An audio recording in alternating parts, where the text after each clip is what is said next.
pues Dios escoge raro, escoge a David y se convierte en un gran rey, se convierte en un gran rey, de verdad que lo es, en muchos sentidos. Logra unificar el reino, ¿no? Que estaba como medio dividido en algunas tribus, hace que crezca el reino de Israel de manera impresionante. La única metida de pata es esta, la de Urías elitita, ¿no? Y de hecho de ahí nace el Salmo 50, que es maravilloso, el llamado Miserere, ¿no? Misericordia, mi Dios, por tu bondad, por tu inmensa compasión, borra mi culpa. Mira que en la culpa nací. Teniendo muchas mujeres. Mira, primero el rey, hay como que un par de cosas ahí, focos rojos que no embonan en qué estaba haciendo David. Si el ejército de David, el ejército de Israel estaba combatiendo, estaba en guerra, David debería de haber estado en el ejército. Pero no, está en el palacio, ¿no? Sale a la terraza y se asoma a la hora que las mujeres bajaban al río, ¿no? A lavar o a bañarse, y mira a Betsabé, y se le mete por los ojos. Entonces, una cosa que aprendemos ahí es como que cuando tú no estás en lo que te toca, o andas de ocioso, o andamos de ociosos, ¿no? Por ahí se puede meter el diablo siempre. Entonces, David no estaba en lo que tenía que estar, andaba en otra vuelta, ¿no? Que no era como que la mejor, y por ahí es que le llega la tentación, termina, ¿no? Pues es el rey finalmente, haciéndose de Betsabé, tiene relaciones con ella, y le embaraza y se da cuenta, ¿no? Y sabe que es la esposa de Urías elitita otra vez. Es como súper loco porque estoy pensando como que dicen que en Israel el rey tenía 700 esposas, o sea, 700 mujeres eran del rey. Y aparte de las mujeres, que digo, también es un número como simbólico y a mí me parece como absurdo y demasiado, no creo, no lo sé. Dice así, no sé si es más bien simbólico como que pues las mujeres que pudiera o quisiera tener el rey. 700 sigue teniendo el 7 que implica cierta simbología, más 300 concubinas, o sea, 1000 mujeres, o sea, 1000 mujeres. Es una locura, o sea, son los números que manejan en la escritura, es una locura. Y aún así, se fue a meter con la mujer de alguien más. Se fue a meter con la mujer de Urías elitita, de uno de sus capitanes, ¿no? Alguien que había ganado en alguna de las batallas contra los hititas. Urías se había convertido en su capitán, la mujer de él, y manda a llamar a Urías y le quiere colgar el milagrito. Sabe que se metió con su esposa, que está embarazada, y entonces manda a llamar a Urías y le dice como que, Urías, llégale a tu esposa, ándale. Y Urías es como que no, mientras estamos en combate, no estaba permitido que los soldados, el ejército está en combate, aunque el soldado regresara a su casa, en honor a los que estaban combatiendo, pues no se metía con su mujer, en honor a los que estaban combatiendo y muriendo. Entonces Urías le dice, no, pero yo soy el rey, te doy permiso, ándale. Y Urías, no, por fidelidad al voto que tenemos con los demás que están combatiendo, no. ¿Qué hace David? Lo pone borracho, ¿no? Hasta las chanclas, lo deja en su casa, le abre la puerta pensando como que así borracho va a entrar, ¿no? Y bueno, pues tiene tiempo que no mira a su mujer, va a ver a su mujer para colgarle el milagrito.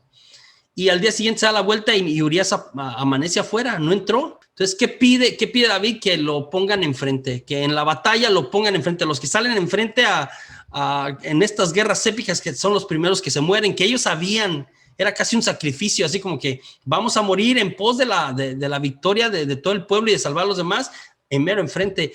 Indirectamente manda matar a Urías elitita, ¿no? Después aparece el profeta Natán y le lee la cartilla, ¿no? Le hace esta parábola de había un pastor que tenía muchas ovejas, a tantas que ni siquiera las podía contar, y había uno que tenía una sola, y era su adoración, y la cuidaba, y la bañaba, y la peinaba, y estaba al pendiente de ella. Y el que tenía muchas mató al que tenía una para quedarse con su oveja.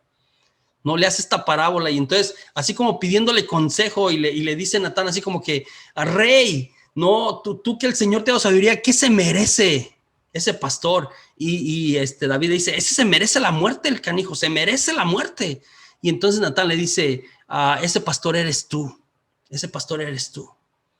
porque le robaste, ¿no? A Urías, a su única mujer. Va a morir el hijo de Betsabé, el primer hijo de Betsabé, el que nace de esta situación, aún a pesar de los ruegos de David. Y este texto yo lo utilizo en el seminario de Daniel.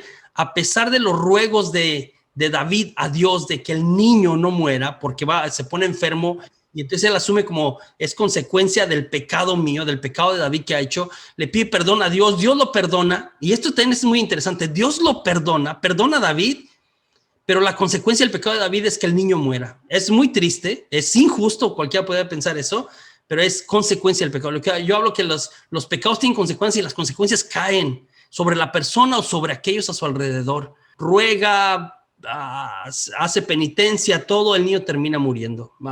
Muy triste al principio y después ya es como que listo, pues ni modo, no se puede hacer nada. Y el segundo hijo de Betsabe, no de ninguna, porque tuvo muchos más hijos David. El segundo hijo que tuvo con Betsabe, ahora sí es su esposa, ¿no? Es una de sus mujeres porque murió Urías, ¿no? Se hizo responsable de ella, podemos decirlo así. Entonces ahora el segundo hijo es Salomón. Y esta es otra historia otra vez, ¿no? Y acá regresa otra vez la cuestión de Dios escoge raro. Tenía muchos hijos antes que Salomón, de hecho, de otras mujeres. Y es el hijo de Betsabe. ¿Por qué Salomón? Y yo escribo acá, Dios escribe derecho en renglones torcidos.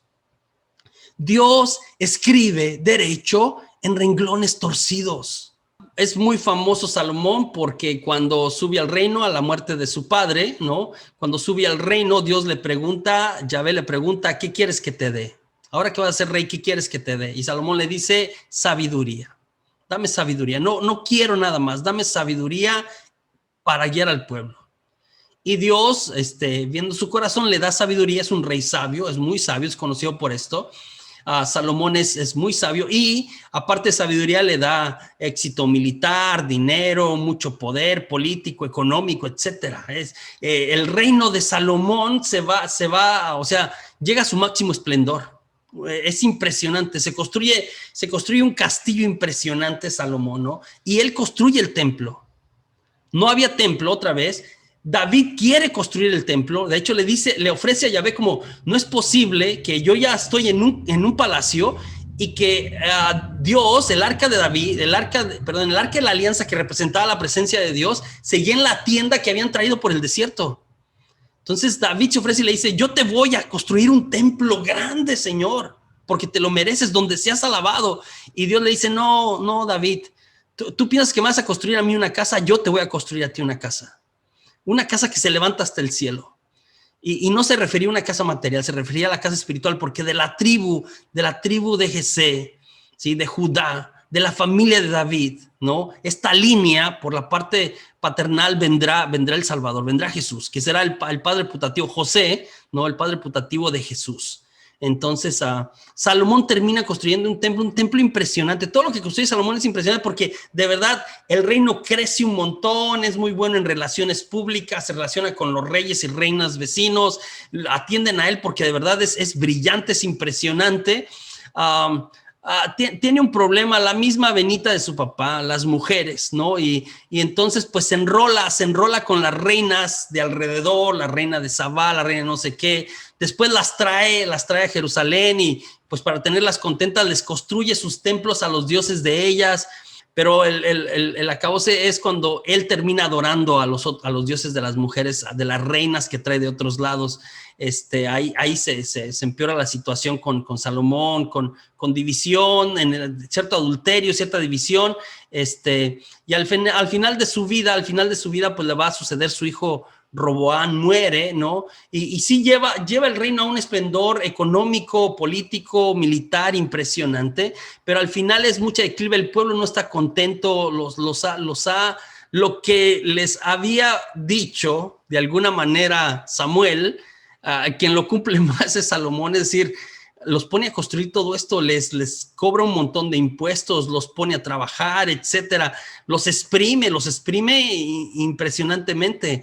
Al final, cuando muere Salomón y le va a suceder Roboán, su hijo, le piden a Roboán como, oye, Roboán, nosotros no tenemos problema con que tú seas el rey, porque tu padre era el rey, ¿no? Y que tú le sucedas, nomás bájale 2 rayitas, o sea, tu papá se pasó.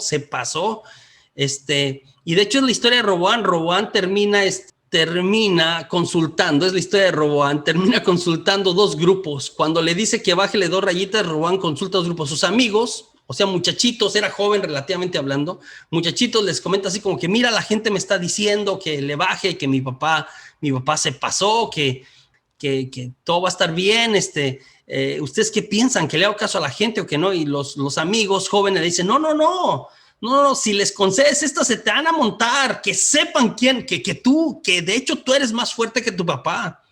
No le bajes 2 rayitas, súbele 2, ¿no? Súbele 2.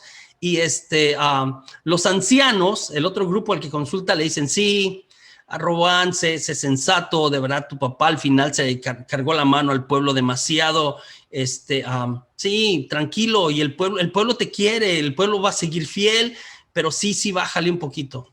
Robán le hizo caso a los muchachitos, no a los ancianos, ¿no? A los muchachitos, y entonces sucede una guerra civil interna en el reino del pueblo de Israel, y termina dividiéndose en 2. Hacia el norte se va Jeroboam, uno de los capitanes, y se lleva 10 tribus de Israel. 10 tribus se van hacia el norte, y la capital será Samaria, y 2 tribus solamente, 2 tribus al sur, que es donde seguirá la línea davídica. Ahí hay un par de listas de reyes, ¿no? Interminables, sobre todo hacia el norte, que se rompe. Y el primer rey, Jeroboam, el que era capitán, ¿no? Del ejército de Salomón. Jeroboam lo que hace, el primer pecado de Jeroboam, ¿no? Y el más grande probablemente al final, lo que hace es, como hay un único templo, o sea, finalmente son 10 tribus judías que se van al norte, son judíos, ¿no? Dios sigue siendo Yahvé, el templo sigue siendo su lugar de reunión, pero el templo queda en el sur, Jerusalén queda en el sur, que es donde está la línea davídica.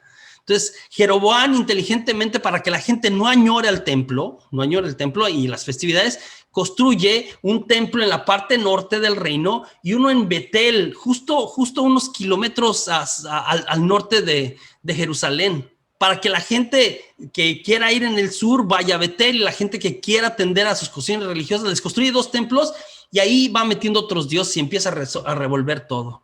Entonces el pecado de Jeroboam es crear estos templos y dedicárselos a alguien más que Yahvé, y el pecado de los siguientes reyes será como perpetuar esta cosa. Entonces es como que la historia comienza mal, y es como que la historia de una caída preanunciada desde siempre. En el 721, ¿no? Estamos hablando del 900 al 721, pasan reyes así como que de la noche a la mañana, un rey un día y el otro día otro.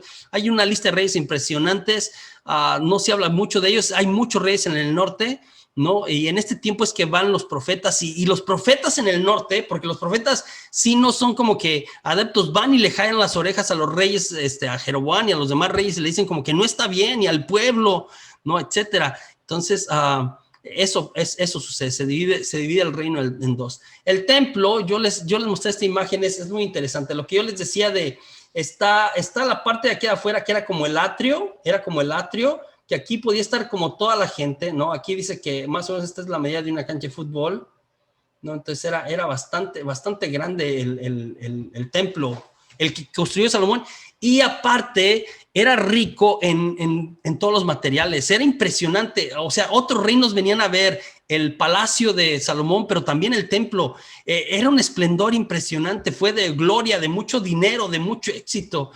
El templo construido con lo mejor era maravilloso. Entonces, esta es la parte donde estaba la gente, ¿no? El altar donde se ofrecían los sacrificios, ¿no? Y después ya hacia adentro del templo, en esta parte, la segunda parte, estaba lo que se llamaba el lugar santo, ahí donde ven estos numeritos, ¿no? Entonces estaba la rampa, el pórtico, ¿no? Esas cosas de aquí en la parte de afuera puede estar la gente. En el lugar santo, ¿sí? Aquí donde aparecen los números 4, 5, 6, 7 y 8, el lugar santo es donde estaban los sacerdotes, El número 4, si ves, el velo famoso que se rasga cuando muere Jesús. Cuando Jesús muere a las 3 de la tarde, cuando habla que el velo del templo se rasgó, se refiere a que es el que separaba el lugar santo de lo que sigue acá en el 1, 2 y 3, es lo que se llama el lugar santísimo. El santo de los santos, que es donde estaba el arca de la alianza, y aquí solamente podía entrar una vez al año el sumo sacerdote, una vez al año. y tenía que entrar sin pecado, puro, porque si no ellos creían que se moría. De hecho, les ponían una cuerda y una campanita. Si andaba caminando hacia el ritual y si ya no se escuchaba la campanita, no me acuerdo si he leído si a alguno de los reyes les pasó esto, pero si moría, si entraba en pecado iba a morir. Era la creencia de ellos. Entonces, si moría, tenía el lacito y lo jalaban, no podía entrar nadie hasta que se nombraba otro sumo sacerdote. Entonces, son como los 3 lugares, y es lo que yo le decía, esta es la manifestación de la montaña, del Sinaí. Entonces, se ofrecieron al pie de la montaña los sacrificios, y luego subieron a la montaña, al lugar santo, los sacerdotes y Moisés, y a la presencia de Dios, al lugar santísimo, pues nada más entró Moisés. Entonces, esta idea, así también era la tienda del encuentro, pero acá es de una manera formal. Este templo será destruido totalmente, ¿sí? Totalmente, en el año 587 por Babilonia. Este templo majestuoso, impresionante. Mira el orgullo de Israel. Es impresionante. Y aparte, yo le recuerdo, el templo para el pueblo representaba la presencia de Dios. Es decir, Dios está en medio de nosotros. Entonces se destruye el templo, ¿no? Se pierde el arca también, o sea, un montón de cosas suceden. Y el pueblo va al destierro. Es terrible lo que va a pasar con ellos. En este tiempo, entonces, es también el tiempo de los profetas, ¿no?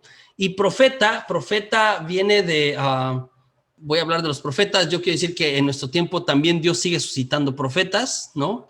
Voy a hablar de los de Israel, pero aquí presento yo Nelson Mandela, ¿no? Nelson Mandela, un profeta de nuestros tiempos, ¿no? Hay por allá la lucha en Sudáfrica por los derechos. César Chávez en Estados Unidos, ¿no? César Chávez por los derechos de los campesinos en Estados Unidos. Podemos poner acá a Martin Luther King, ¿no? A Dr. Martin Luther King, otro profeta. Por supuesto, Madre Teresa de Calcuta, ¿no? Una mujer profeta de nuestros tiempos, por el mensaje, por todo. Y el mensaje no me refiero nada más a lo que decía. No, Madre Teresa es parecido a lo que sucede con Ezequiel, por ejemplo, lo que sucede también con el Papa Francisco. Yo, José Juan, creo que Dios no solamente nos regaló un gran papa y el primer papa latinoamericano, ¿sí? Voy a decir en 500 años que la iglesia católica llegó a América. En 500 años el primero. La iglesia, claro, tiene muchos más años, pero a América el cristianismo llegó hace más o menos un poquito más de 500 años. Después, primer papa latinoamericano, ¿sí? Con ascendencia italiana y todo, si queremos, pero el primer papa latinoamericano y que tiene este sentido de la iglesia en Latinoamérica, de la iglesia católica, que sigue siendo la más grande. Digo, después de Filipinas, Brasil y México siguen teniendo así como que en números, ¿no? Y en los números más grandes. Sigue habiendo profetas en esos tiempos. Entonces, ¿cómo funciona la profecía en Israel, no? Profeta, ya había mencionado ustedes, profeta en hebreo es Navi, profeta, y tiene sentido como que el que habla de parte de alguien que habla o que presta su voz o que viene como mensajero, pero es mensajero, pero no es el dueño del mensaje. Es el medio por el que el mensaje llega. Navi, ¿sí? Navi es eso, el profeta. Navín quiere decir, ya les había mencionado yo, los profetas. No, la M-I-M indica plural. El profeta habla de parte de Dios. El profeta habla de parte de Dios. Y también en ese tiempo reta a los falsos profetas. Entonces, yo voy a hablar ahorita enseguida que hay verdaderos profetas y falsos profetas. Entonces, el profeta que llama a Dios, reta a los falsos profetas que también circularon mucho en Israel y que siguen circulando en estos tiempos, ¿no? Va contra los falsos valores, ¿no? Que se empiezan a formar en el pueblo de Israel, ¿no? Le recuerda al pueblo la alianza de yo seré tu Dios, tú serás mi pueblo, y que Israel se aparta de esto una vez y otra vez y otra vez y otra vez. El profeta se encarga como de recordar, Israel, te estás apartando de la alianza, Israel, te estás apartando de Yahvé, Israel, cuidado, ¿no? Así como que son como la conciencia del pueblo los profetas, ¿no? El profeta anuncia y denuncia. Esta es una cosa interesante. En Israel el profeta anuncia cosas buenas, no siempre es pura queja, dependiendo también en el tiempo. El profeta anuncia, pero el profeta también denuncia. Esos son como los dos roles del profeta. Anuncia buenas nuevas, anuncia buenas noticias, ¿sí? Pero también denuncia. También denuncia cuando las cosas no van bien. Al pueblo le gusta el anuncio, pero no le gusta la denuncia. Por el anuncio a veces quieren mucho a los profetas, a Jeremías, por ejemplo, de manera particular, hay un momento que lo quieren mucho y es de casta sacerdotal. Pero cuando denuncia el mismo Jeremías, también se le echan encima. Habla por los que no tienen voz también el profeta. Lo habla por los pobres, por las viudas, por los desamparados, porque la alianza no tenía nada más que ver con Dios. La alianza del Sinaí era amar a Dios y amar al prójimo. Tenía estas dos cosas, amar a Dios y amar al prójimo. Entonces, de hecho, en algunas ocasiones los profetas no es que le reclaman, mira, Oseas, por ejemplo, les dirá, entiendan, misericordia quiero y no sacrificios. O sea, eran muy devotos, iban al templo, ofrecían sacrificios, daban limosna, pero eran bien canijos con el prójimo. Pisoteaban a las viudas, le robaban a la gente, etcétera. Entonces, los profetas van contra ellos y a veces es con su relación con Dios, pero a veces con su relación con la gente. Habla por los que no tienen voz, los más pobres, los desprotegidos, las viudas, ¿no? Etcétera. Este era el papel de la profecía en Israel. Como le había mencionado, ¿no? Había verdaderos profetas, los que llamaban, ¿no? Que anunciaban y denunciaban, y había falsos profetas. Y una de las características de los falsos profetas es que solamente anunciaban. Decían puras cosas bonitas. Los falsos profetas le decían al pueblo de Israel, no te preocupes, Israel, Dios nos ama. Y no importa lo que hagas, no importa que te hagas con nosotros, Dios te ama y es fiel y no va a pasar nada. El problema acá no es que eso sea mentira, es cierto que Dios nos ama, es cierto que Dios es fiel. El problema es que el pueblo en ocasiones necesitaba denuncia, necesitaba jalón de oreja, necesitaba llamada de atención. Y los falsos profetas no llamaban la atención al pueblo. Solamente, mira, les endulzaban, ¿no? La píldora, ¿no? Les hablaban bonito, les hacían como masajito espiritual. Muchas de las iglesias que existen ahora, no quiero decir todas, pero muchas de las iglesias, estas sin denominación que existen ahora, que se basan bastante en la cuestión de lo que se llama el evangelio de la prosperidad, de todo va a estar bien, Dios te quiere rico, te quiere próspero, te quiere feliz, Dios quiere lo mejor para ti, quiere que seas supermillonario, cuando el único millonario, no, puras cosas bonitas, tú puedes, lo vas a lograr, o sea, son sus sermones, ¿no? Y si usted escucha, digo, aquí en Houston tenemos una de las más grandes que existen a nivel mundial, ¿no? Con el señor Joel Osteen, el pastor es impresionante y la gente le encanta y gente de todo, o sea, gente súper católica va porque habla súper bonito, tú lo escuchas y es como que, bueno, ¿y eso qué tiene de antievangélico? No, el problema no es que dicen mentiras, es que dicen la verdad a medias. La verdad está a medias, no dicen la parte bonita, la parte romántica, y cuando hay que llamar la atención que se necesita, ¿sí? Y que esa parte a la gente no le gusta, entonces los falsos profetas hacían esto. No le decían al pueblo, como no te preocupes, no va a pasar nada. Los verdaderos sí les llamaban la atención, decían aguas, porque el apartarte de Yahvé va a pasar factura tarde o temprano, les va a ir mal. No están viviendo la alianza. Hay que ubicarte en los profetas antes del destierro. Y antes del destierro puede ser en el norte, 721, en el sur, 587. Antes del destierro, en ambos casos, tenemos profetas del norte y del sur también, que unos profetizan en el norte, en las 10 tribus, y otros en el sur. Entonces, dependiendo también será el mensaje, si están en el norte o si están en el sur, porque a veces tienen dos problemáticas diferentes, algunas parecidas, pero otras diferentes. Si es antes del destierro, generalmente es para prevenir.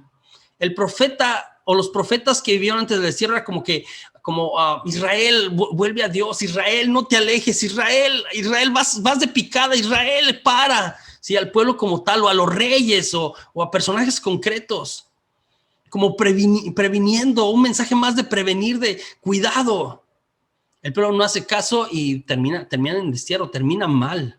Los profetas durante el destierro ya no regañan, ya no previenen, consuelan.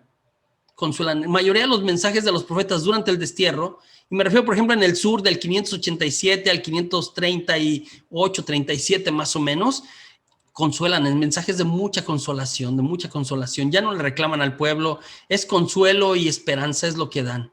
Los profetas después del destierro, ¿sí? Después, y por eso hay que ubicar a los profetas como, ¿cuándo vivió este profeta? Y vamos a entender por qué está hablando en ese tono, por qué está diciendo esas cosas. Después del destierro dan un mensaje de esperanza, o sea, Dios va a mandar a alguien más, va a restaurar porque se han quedado sin nada. El destierro es terrible, o sea, destruyen Jerusalén, destruyen el templo, es terrible. Se quedan sin nada, se quedan sin nadie. El pueblo llega a lo más lejos, de estar en el esplendor, de gozar de todo. Me pongo a pensar en un poquito en Venezuela, por ejemplo, ¿no? Y a lo mejor el paralelo no es tanto, pero me pongo a pensar en Venezuela hace 30 años que era un país súper próspero, ¿no? Y que ahora está terrible. Pienso en Israel en este momento y se quedaron sin nada y se quedaron sin nadie. El mero hecho de que el templo no existe es como que hasta ni Dios está con ellos. Eso es lo que entienden ellos. Dios nunca se va, pero ellos llegan a entender esto de alguna manera.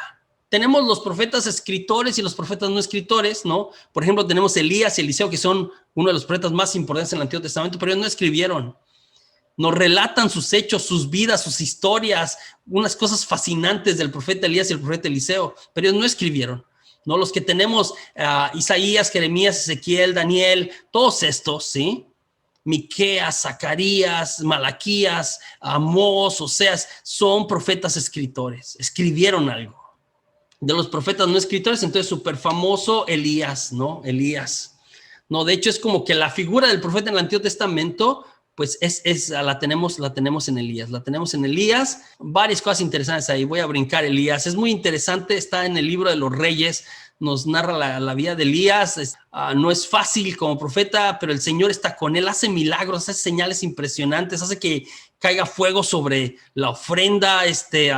Hace que pare de llover por mucho tiempo. Y luego está lo de la viuda y su hijo, que les queda solamente una medida y que le pide pan y a esta viuda y todos los días se renovaba, a propósito del maná, todos los días se renovaba la misma medida para que volvieran a tener pan los tres ese día, por un tiempo indefinido, ¿no? Es muy interesante la historia de Elías. Después Juan en el Nuevo Testamento recordará la figura de Elías, de cómo era. Es un profeta impresionante. No sabemos qué pasa con Elías, es arrebatado a los cielos, ¿no? Es arrebatado a los cielos en un carro de fuego. Es otro de los personajes misteriosos de la Biblia, ¿no? Misteriosos de la Biblia. Y también que soporta de alguna manera. Enoc tampoco sabemos, no sabemos si muere o no muere. De hecho, asumimos que no muere, y también hay muchos pasajes no canónicos que hablan de Enoc, que hablan de Moisés, que hablan de Elías, porque creemos que no murieron, que fueron llevados a un lugar. Dios los llevó a la gloria de alguna manera.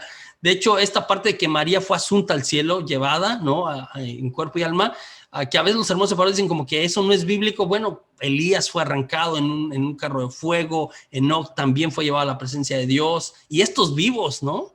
Otros profetas, a mí me encanta la figura de Oseas, ¿no? De Oseas.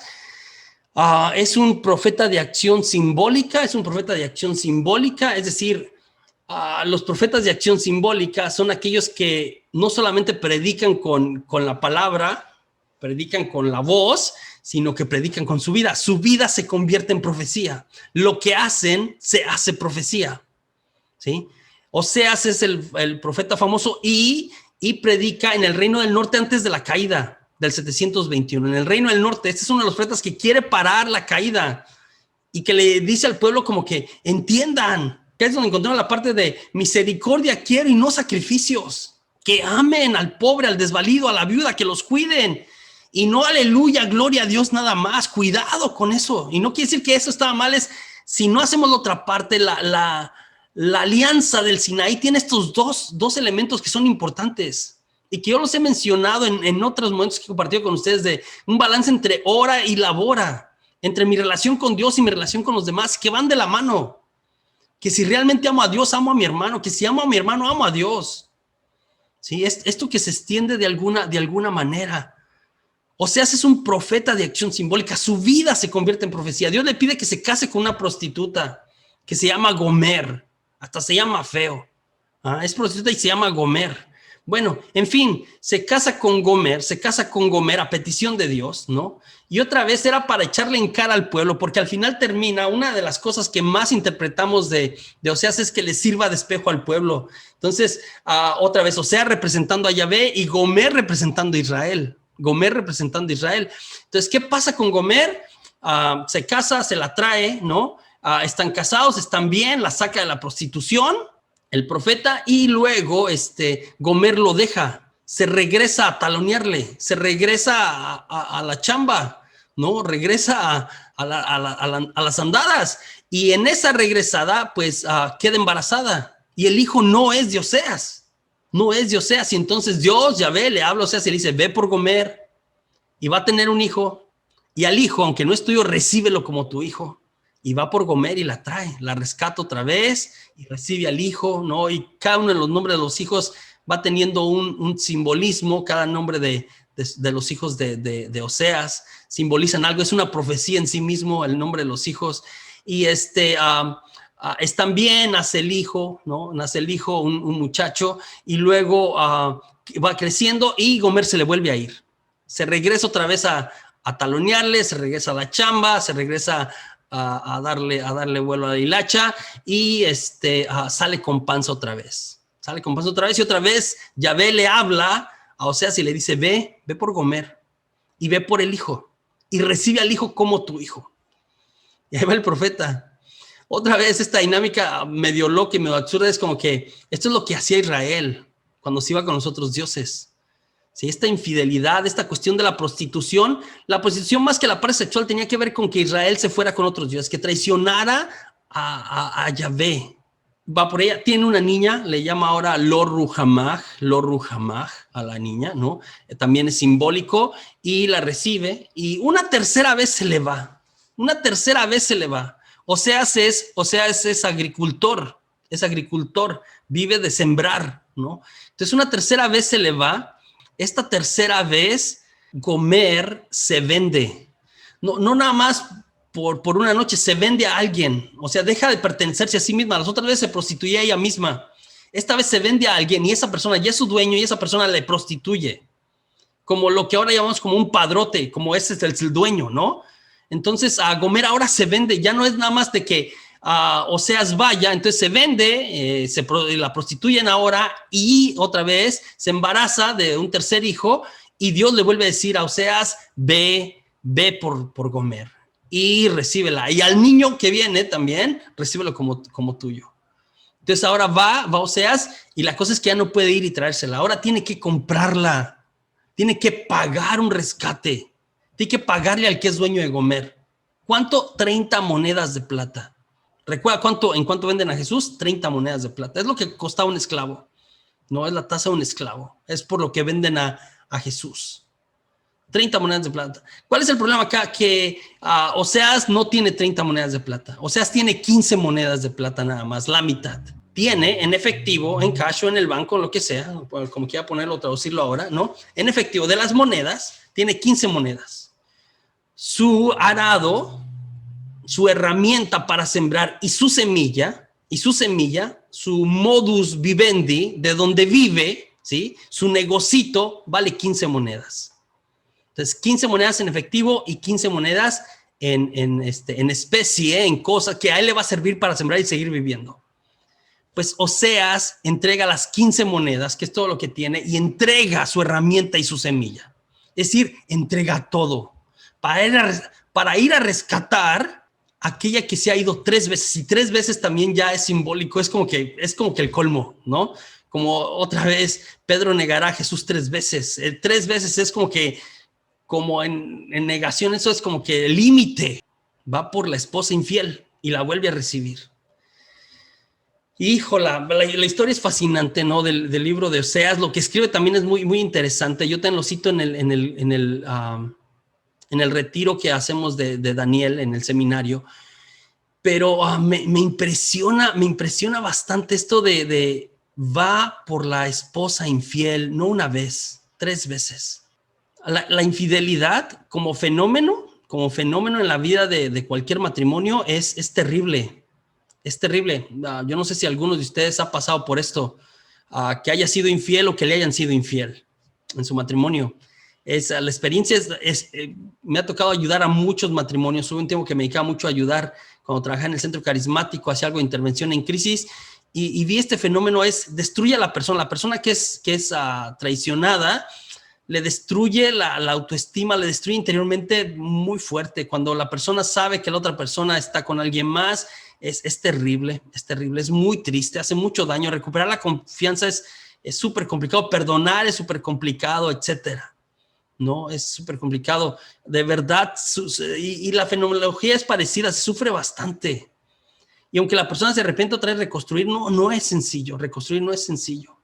Acá el profeta lo hace 3 veces, y 3 veces otra vez, y esto se me quedó de cuando yo estudié profetas. Me encantó mi clase de profetas, ¿no? Me dio clase una doctora en Sagrada Escritura, que en paz descanse, ¿no? Cuando hice mi maestría, era sensacional, ha escrito cosas muy buenas, que en paz descanse la doctora Ryan.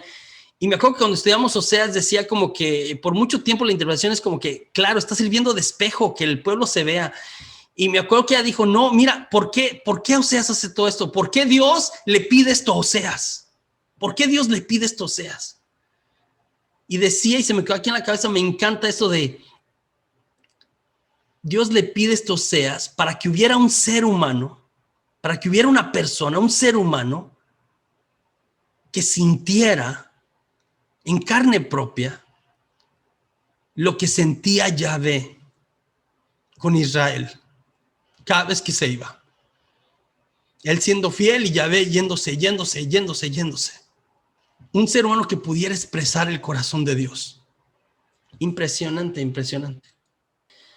Isaías es el profeta que más escribe, de todos los 18, ¿no? Ese libro es el primero que aparece porque es el que escribe más.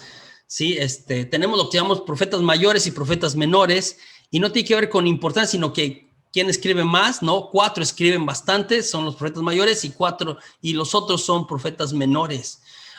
Se cree que este libro fue escrito por 3 autores distintos, o sea, puede ser Isaías uno de ellos, por supuesto, y los discípulos de él. El libro se extiende por más o menos 200 años, ¿no? Se divide en 3 partes, lo que llaman el proto-Isaías, que va del capítulo 1 al capítulo 39 del libro. Es el primer libro de Isaías, ¿no? Que narra, que es un profeta que vivió antes del destierro. Y luego viene el Deutero-Isaías, o el segundo Isaías, que va del capítulo 40 al capítulo 55 del libro, ¿sí? Y que es como en tiempo de la caída, en tiempo del exilio, que sucede esto. Y después viene un tercer Isaías, o trito Isaías, que va del capítulo 56 al capítulo 66. Y puedes notar las diferencias de uno al otro cuando lo lees y lo estudias con calma, ¿no? Y es como ya después del destierro. Entonces, es un profeta que atraviesa antes, durante y después del destierro, de un proceso más o menos como de 200 años. Es famoso Isaías por sus profecías sobre el Mesías, de alguna manera. Y los discursos del siervo sufriente hablan mucho de Jesús, de cómo será, de que nacerá de una virgen, y luego también de cuando será crucificado, lo que se llama el siervo sufriente. Le llaman el profeta mesiánico. Es impresionante todo lo que escribe, es muy, muy interesante Isaías. Miqueas es el que profetiza dónde nacerá el Salvador, ¿no? Que en Belén, ¿no? En un pueblo pequeño, ¿no? También habla sobre el juicio contra el pueblo, habla promesas de un nuevo Sión, es sobre el juicio del Señor contra Israel, y luego un himno de esperanza. ¿Quién como el Señor significa Miqueas? ¿Quién como el Señor? Perdón, Miqueas profetizó antes del destierro, en el 742 al 687. ¿Sí? Cuando estaban los conflictos con Asiria en el reino del norte. Jeremías es muy famoso, ¿no? Porque lo escoge cuando es joven. Es el pasaje donde dice que yo te consagré desde que estabas en el seno de madre. Es un sacerdote, es muy respetado, ¿no? Su mensaje es maravilloso, no habla sobre el amor de Dios, la fidelidad de Dios. Es muy, muy interesante el libro de Jeremías. Después de Isaías es el segundo más largo. Ezequiel es mi favorito. No voy a extender y voy a cerrar con Ezequiel el día de hoy, ¿no? Y ahí voy a dejarlo de los profetas para que mañana hablemos de lo que pasa después del destierro, antes de que venga Jesús, y luego tiempos de Jesús. Entonces, Ezequiel es mi profeta favorito, es contemporáneo de Jeremías, poquito antes del destierro y poquito durante el destierro, ¿no? Recibe su llamado durante el exilio en el 593, ¿no? Con la pérdida del templo y la caída, aumenta la importancia de la Torá, ¿no? De la ley, más que de otras cosas, pero es fenomenal. Ezequiel también es un profeta de acción simbólica. Es decir, también tenemos que poner atención a lo que hace más que a lo que dice, porque lo que hace tiene un mensaje. Ahí yo digo que el Señor a nosotros, gente del siglo XXI, Iglesia Católica del siglo XXI, nos regaló en el Papa Francisco no solamente un papa, el primero latinoamericano, nos regaló un profeta. Yo creo que el Papa Francisco es un profeta, y es un profeta de acción simbólica. No es nada más lo que dice cosas así medio que a la gente a veces le sacan de onda, ¿no? De armen lío, de no tengan cara de funeral, no, las parroquias no sean las aduanas de la gracia, los que deciden sobre quién se derrama la gracia y sobre quién no, estas cosas que dice a veces el Papa. Pero sus acciones, o sea, esta cuestión de no vivir en el palacio, de vivir en Santa Marta, esta cuestión de no usar todas las cosas y la pomposidad que se utilizaba pre-Vaticano II y hacerlo a un lado, esta cosa de ir a lavarle los pies a la cárcel el Jueves Santo a algunos presidiarios, o muchas cosas que hace, que son muy, muy proféticas de acción simbólica. O sea, con Francisco hay que poner atención no solamente a lo que dice, que es interesante, sino a lo que hace. Lo que hace son mensajes también de alguna manera, y que será criticado por eso mismo, ¿no? Sobre todo estoy pensando por la extrema derecha de la iglesia. A la extrema derecha no le va a venir bien un profeta de acción simbólica como papa. Estoy casi seguro, pero bueno, en fin. Ezequiel. Digo, cuando lee Ezequiel, a mí me parece, es loco. Ezequiel es un profeta loco de la escritura, ¿sí? Cuando lee Ezequiel, primer cosa que yo le voy a pedir, o si algún día lo lee, se atreve a leerlo, primer cosa, le voy a pedir que no asuma que no se fumó nada Ezequiel, no estaba borracho, no se había metido nada. Es raro Ezequiel, es raro. Hace cosas para dar el mensaje, cosas raras, extrañas para el pueblo, ¿no? Entonces, no solamente anuncia con su palabra y lo que enseña y lo que dice, y los sueños, tiene sueños también así súper locos, ¿no? No solamente sus acciones son locas, sus sueños, el sueño de los famosos huesos secos, que está en un lugar donde hay huesos secos, hasta es así medio de apocalíptico, porque de hecho tiene algunos pasajes apocalípticos y un montón de huesos, y luego Dios le pide, él está ahí, ¿no? Y lo acompaña a Dios y hace que mire en esta visión los huesos secos, y luego Dios le dice, predícale a los huesos, háblales, predícales que se conviertan. Y Ezequiel así como que con Dios así como que, ¿me estás hablando a mí? ¿Moi? ¿Como yo? ¿Sí? Como yo pensé que loco era yo, ¿no? Y tú predícales, y les empieza a predicar, y entonces esos huesos se empiezan a llenar de nervios, y luego se van formando hasta de piel, todo, y hasta que son cuerpos inertes, ¿no? Esta es una de las visiones, entre otras, que tiene Ezequiel. Pero uno de los hechos que hace, mira, se corta el pelo. Hay una ocasión que se corta el pelo, ¿no? Hay varios, ¿no? Hay varios. El tabiquito lo utiliza mucho, pero hay una ocasión que se corta el pelo en la mitad de la plaza, ¿no? Y cuando pienso en Ezequiel, pienso en un señor que vivía en mi pueblo, ¿no?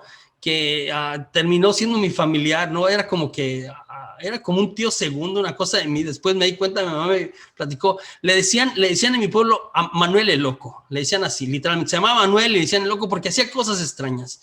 Alguna cosa ahí con Manuel, terminó siendo la familia. Hay ocasiones que cuando me doy cuenta que está en mi historia familiar, Manuel, entiendo otras cosas. Pero bueno, cuando yo era niño y Manuel venía por el barrio, venía por la calle donde nosotros vivíamos, todos los niños de alrededor de la cuadra nos juntamos porque nos causaba cierta extrañeza, porque hacía cosas raras. Otra vez, no estaba en sus cabales Manuel, hacía cosas raras. A veces venía en una burra que no supimos dónde la agarró, y la burra no quería dar y le jalaba la cola, y nosotros nos reíamos, y hacía cosas chistosas, y también a veces ahí nos andaba correteando y cada quien corría para su casa.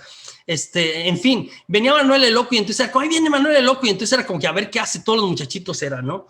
Bueno, Ezequiel es el Manuel el Loco de los profetas. No era como que a buenas y primeras se cortó el pelo, arrapa, raro en el pueblo de Israel, arrapa, y divide su pelo que se cortó, arrapa, en 3 partes. Y tiene un tabiquito que lo utiliza en varios momentos, un tabiquito, ¿sí?, que representa Jerusalén o las murallas de Jerusalén como tal, y pone el tabiquito en el suelo, y encima del tabiquito pone un montón de pelo. Y del otro lado del tabiquito ahí deja otro montón de pelo del otro lado del tabiquito. Y el tercer montón de pelo del que se cortó lo avienta al aire y con una espada, le da de espadazos al pelo en medio de la gente reunida en la plaza.